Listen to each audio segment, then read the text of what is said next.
कि भाई मैं ब्रह्मा विष्णु महेश को नहीं मानता, तो न मानने में उनका कोई अपमान तो नहीं हो रहा, उनको गाली तो नहीं दी जा रही, उनका कोई विरोध तो नहीं किया। जो रामचरित मानस की चौपाई पढ़ी जाती है, शुद्ध गवाह ढोल पसनारी छगल तारना के अधिकारी। क्या नाम है आपका? मेरा नाम विनोद कुमार बौद्ध, मैं जन्म से बौद्धिस्ट हूँ। मेरा बौद्धिस्ट है। हाँ, क्योंकि मैं अपने बेटी का भी नाम बौद्धिस्ट रखा, क्योंकि जन्म जब पड़ता है तभी हमें बौद्धिस्ट लिखा देना चाहिए, हमें नहीं लिखना चाहिए हिंदू हैं ये हैं, हमें बौद्धिस्ट बनना है, बौद्ध धर्म की ओर जाना है। क्योंकि बाबा साहब ने जब इबादत प्रतिज्ञा ली थी ना, तभी हमें हमारे माँ बाप भाई बहन चाचा चाची बौद्ध धर्म को अपनाना चाहिए था। ये हमारे बाप ने को नहीं पता था, क्योंकि वो लोग थोड़े पढ़े लिखे नहीं थे। लेकिन कह रहे हैं कि धार्मिक जो भावनाएं, हिंदू धार्मिक भावनाओं को ठेस पहुंचाई। उन्होंने कहा बाबा साहब ने क्या पहुँचाया था?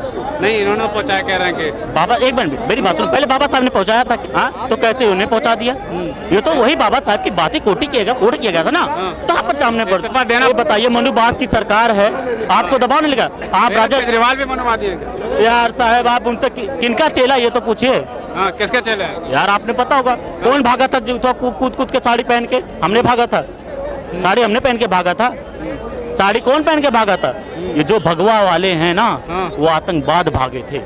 मैं सीधाबादी कहता हूँ, घूम फिरा के बात नहीं करना चाहता हूँ। जो कि आतंकवादी जो होते हैं वो अपने आप ही दिखा देते हैं। इनने क्या गलती किया था? बाइट प्रतिज्ञा बाबा साहब ने लिया, वही दोहराया गया, तो क्या तुम्हें गलत किया गया? आप जब हमें हिंदू कहाँ माना गया? आपने बताओ, हिंदू में माना? आप ये बताओ, जब बम्बई में मनाया जाता है, वहाँ जो बीजेपी के नेता बड़े बड़े ठाकरे सब साहेब आते हैं, उनको क्यों नहीं पता चलता क्या उन पहले पद भी छोड़ दिया जाए? आप देख लियो, अन्ना हजारे का चेला वो तो आरएसएस ही है, अन्ना हजारे का चेला जो भी है, क्योंकि वो जिस फूट से निकले हैं वो खुद ही बनिया जाति से। जाति अब देखी जाती है, मजहब नहीं देखा जाता अब, क्योंकि जात देखा।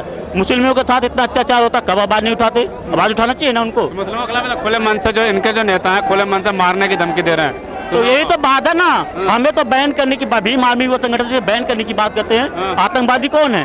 कौन मारा जाता है? दलितों को मोर्च रखने पे मार दिया जाता है, मटके पे पानी पीने के लिए मार दिया जाता है। हमें हिंदू कौन समझेगी? लोग हिंदू समझे हम लोग को? हमें हिंदू नहीं, हम बहलने वाले नहीं हैं। अब हम जाग चुके हैं, हम युवा हैं, बिल्कुल हम युवा, हम जागते हैं, हम पढ़े हैं। हमने जब 8वीं 5वीं किताब में पढ़ा था, हमारे इतिहास को दबा दिया गया है, तो हम अपने इतिहास को अब जागरूक करने के लिए हम लोग घर घर जाएंगे और बाबा साहब की प्रतिज्ञा को हम दिखाएंगे। बाबा साहब की प्रतिज्ञा को घर घर तक पहुंचाएंगे क्या? घर घर तक पहुंचाएंगे। कि बाबा साहब की प्रतिज्ञाएं जो है, आज बाबा साहब की प्रतिज्ञा जो है आज प्रासंगिक है, तो क्या जब वो प्रासंगिक नहीं है मान लो, तो क्या जो रामचरित मानस की चौपाई पढ़ी जाती है, शुद्ध गवाह ढोल पसनारी छगल तारना के अधिकारी, या पूज्य विप्र सकल गुणहीना शून्य गुणगण ज्ञान प्रवीणा, आज ये प्रासंगिक है? अगर वो नहीं प्रासंगिक है तो ये भी नहीं प्रासंगिक होना चाहिए। समीक्षा करो, दोनों समीक्षा करो। अपने को कहते हो ये हमने अपने बजट का तो हम अनबजट बताते हो, ये कहा नहीं थी है? कह रहे हैं कि भावनाएं, जो धर्म के जो भावनाएं उस पर ठेस पहुंचाई है।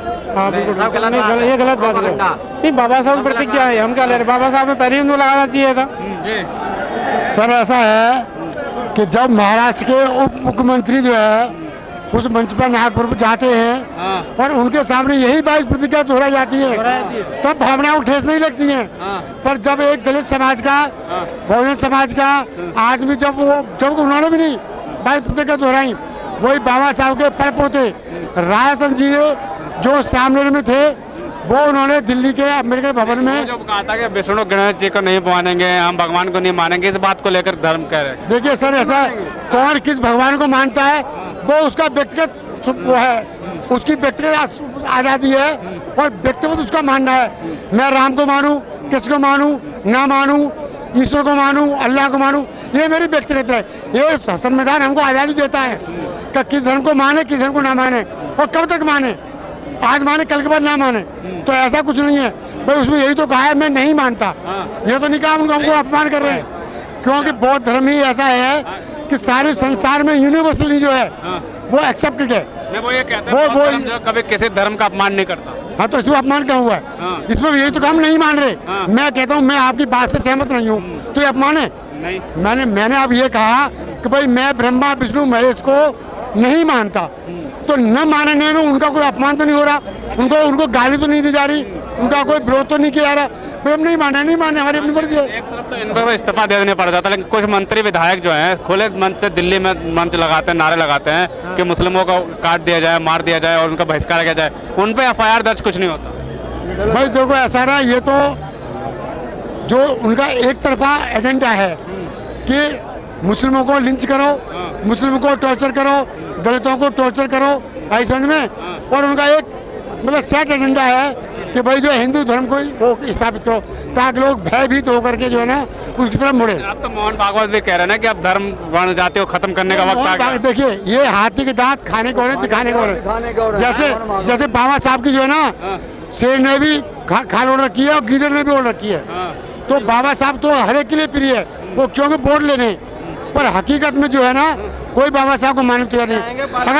अगर जिस दिन चाहेंगे ना ये कानून रिलीजन और जाति को खत्म करना चाहेंगे ना, उस दिन ये पार्लियामेंट में बिल पास कर देंगे और इसको इम्प्लीमेंट कर देंगे पूरे देश। भागवत जी कह रहे हैं ना, कहने से कुछ नहीं होता, कितनी बार कह चुके हैं। जब तक ये पार्लियामेंट हाउस के अंदर इम्प्लीमेंट नहीं करेंगे, उसको पास नहीं करेंगे पार्लियामेंट हाउस के अंदर, तब तक वो इम्प्लीमेंट नहीं हो पाएगा। सर मेरी एक बात सुनो, ये जो है ये कहते हैं कि भाई सब हिंदू धर्म के अंग हैं, तो जब जो है SC ST OBC के लोगों के साथ में जुल्म ज्यादती होती है, अत्याचार होता है, बलात्कार होता है, छूने के ऊपर उनको मारा जाता है, ठीक है, मंदिर में प्रवेश करने में मारा जाता है, तब वो हिंदू धर्म के लोग कहाँ चले जाते? तब RSS के लोग तब क्यों नहीं प्रदर्शन करते कि भाई ये मेरे धर्म का अंग है, मेरे धर्म का आदमी है, वर्णाश्रम का आश्रम है, तो ब्राह्मण क्षत्रिय वैश्य शूद्र वर्ण में आता है, ये मेरे वर्ण का आदमी है, तब क्यों नहीं धरना प्रदर्शन करते? क्यों नहीं करते? क्या करते हैं अभी युवा और क्या सोचते हैं? जी, मैं दिल्ली विश्वविद्यालय से हूँ और मैं पढ़ाई कर रहा हूँ नॉर्थ कैंपस में किरोड़ीमल कॉलेज से। तो आज हम देख रहे हैं कि किस तरीके से RSS और BJP इतना तगड़ा हस्तक्षेप कर चुकी है हमारे देश की पॉलिटिक्स में कि एक व्यक्ति जो बाबा साहब अंबेडकर को फॉलो कर रहा है, जिसने बुद्धिज्म में कन्वर्ट किया, फॉलो किया 14 फरवरी 1956 के अंदर जो कन्वर्ट किया बाबा साहब ने बुद्धिज्म के अंदर, आज अगर हम फॉलो कर ले रहे हैं तो हमको निकाल दिया जाता है यूनिवर्सिटीज़ के अंदर। हम पूछते हैं कि ये वही लोग हैं, ये BJP RSS वाले जिसने रोहित वेमुला को मारा था, ये वही लोग हैं जिन्होंने हाथरस में उस लड़की की हत्या की थी उन अपर कास्ट लोगों ने, ये वही लोग हैं जिन्होंने भीमा कोरेगांव के अंदर दिल्ली विश्वविद्यालय के प्रोफेसर हनी बाबू, GN साई बाबा, इन सारे लोगों को अरेस्ट किया और इस बात पे अरेस्ट किया कि GN साई बाबा ने सिर्फ इतनी बात कह दी थी कि मैं जिस जाति से हूँ, जो चमार कम्युनिटी से बिलोंग करता हूँ, मैंने सिर्फ इस चीज़ ये मना कर दिया था कि मैं गाय की जो ढांचा है उसकी चमड़ी उधारने से मैं मना करूँगा, मैं पढ़ाई करूँगा। जब उसने ये बात कह दी तो इन लोगों ने उसको, जब वो पढ़ता था, उसको माओवादी कह के जेलों के अंदर डाल दिया था। ये वो लोग हैं जिन्होंने आज तक कभी, आज ये रिजर्वेशन के ऊपर बात करते हैं, ये लोग बोलते हैं कि मनुस्मृति हम लोग इम्प्लीमेंट करेंगे।